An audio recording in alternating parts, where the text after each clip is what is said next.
Okay, so EGOV News here again, and now we are at the stand where we see arts converging with technology, and I have here a pleasure to talk to Bushra Badge. Hello. And Bushra has a very interesting stand here. So she's a designer, she's a technologist. Bushra, who are you actually? Who am I? I have my own creative technology studio, so I'm the founder and creative director. I come up with ideas, work very collaboratively with scientists, artists, designers, and we just make stuff happen. So in this specific piece, what are you trying to communicate? Because I understand it's all about communication, like there's something you try to send out there.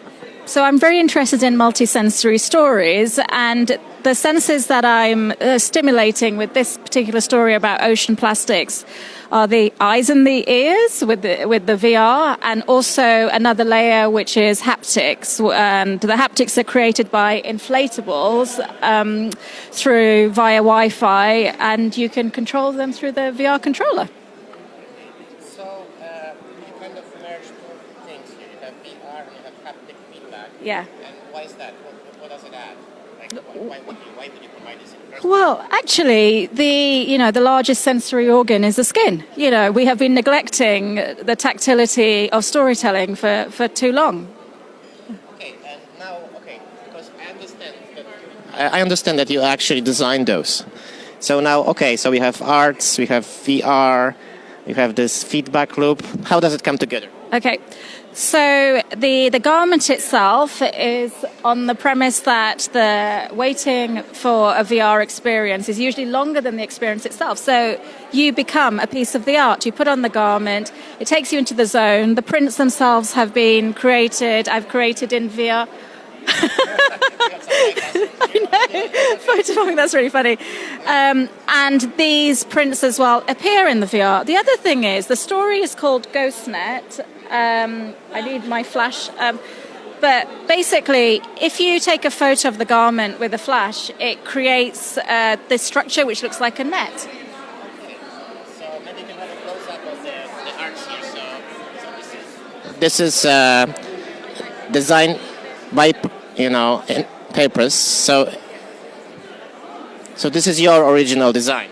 It is. I worked with a designer, and we had an immigrant women's charity actually in East London who helped produce both of the garments, which I can show you as well. So it's combining costume, theatre, technology. It's performative in itself. You mentioned that you try to empower women. You're empowering women here as well. Yeah, I have a fashion sustainability background. So if I can, I always consider every part of the supply chain. Actually, I do like to empower women, why not? And also the fabric itself is organic cotton, and we've used seaweed fabric here. Very interesting. So does it have a name? The design. These two pieces are part of, it's called GhostNet, and ghost nets are ghost gear referring to nets which are abandoned and left in the sea but carry on killing animals for hundreds of years, and which make up about 40% of ocean trash. I might have a crazy idea. Do you think maybe ever fashion will converge with ecology and maybe protection of life, sea life, and as you have it in your VR simulation, right? We try to increase the awareness of plastics being dangerous. Do you think maybe by fashion we can communicate better those issues? Yeah. I do think fashion it's all communication. It's all about narrative, and it's the perfect tool to communicate to the masses quite difficult subjects, actually.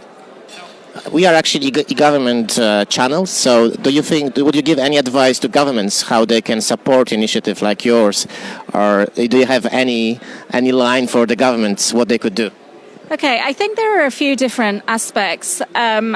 Personally, diversity of technology, of creativity, of different types of people, let's just throw down the barriers, and for governments to bring everyone together to solve the world's problems and, progress society, because they are not being solved at the moment. So I would say if I can say, like your recommendation in short would be convergence and disciplinary approach, where collaboration. So don't restrict it only to technology. When we talk about e-government, we talk about technology for government, but look at arts, look at other areas. Any last word before we close this transmission?